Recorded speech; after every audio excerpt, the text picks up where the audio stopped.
φωγέ του Θεάτρου Μέλη παρουσιάζεται αυτές τις μέρες η έκθεση ζωγραφικής του Κώστα Ευαγγελάτου. Η ανατομία του ανθρώπινου σώματος και οι σχέσεις των ανθρώπων είναι αυτό που απασχόλησε τον καλλιτέχνη. Η έκθεση αυτή έχει άμεση σχέση με το έργο Ράγκη και Τζόνι που παρουσιάζεται στο θέατρο από τον Γιώργο Χριστοδούλου και τη Βέρα Κρούσκα. Σε ένα διαφορετικό χώρο από ό,τι έχουμε συνηθίσει να βλέπουμε εκθέσεις ζωγραφικής, συναντήσαμε τον Κώστα Ευαγγελάτο. Ο ζωγράφος αποφάσισε να εκθέσει την τελευταία του δουλειά στο φωαγέ του Θεάτρου Μέλη που παρουσιάζει την παράσταση Φράγκη και Τζόνι με τον Γιώργο Χριστοδούλου και τη Βέρα Κρούσκα.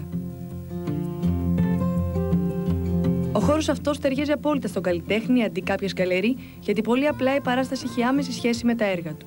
Σε συνδυασμό με το έργο που ανεβάζεται, που έχει έντονα ερωτικό περιεχόμενο και δεικνύει, θα έλεγα, το φόβο του σύγχρονου ανθρώπου στο να δημιουργήσει κάποια σχέση, ένα δεσμό μέσα στην κοινωνία που ζούμε.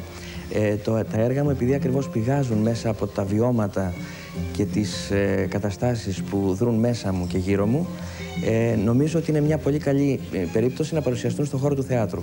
Ο τίτλος της έκθεσης είναι «Σώμα, πάθος», γιατί το πάθος σαν κινητήρια δύναμη του ανθρώπου δημιουργεί και τον άνθρωπο, αλλά και του δίνει τη δυνατότητα να εκφράζεται και να κάνει τέχνη, βέβαια. Ο Κώστας Ευαγγελάτος έχει αφιερώσει τα έργα του στην ανατομία του ανθρώπινου σώματος και στον έρωτα που φέρνει κοντά δύο ανθρώπους. Το έργο μου βασικά είναι ανθρωποκεντρικό.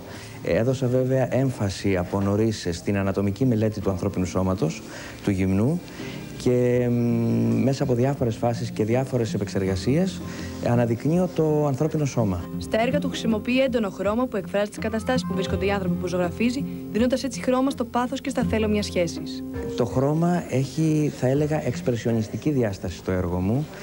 Είναι έντονο και δυνατό, γιατί προσπαθώ μέσα από αυτό να δώσω μια ψυχολογική ερμηνεία, ένα ψυχογράφημα που βασίζεται βέβαια στον άνθρωπο και στις καταστάσεις που ζει εσωτερικά.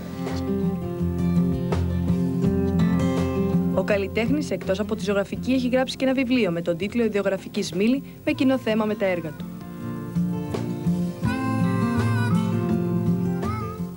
Μας άρεσε πολύ.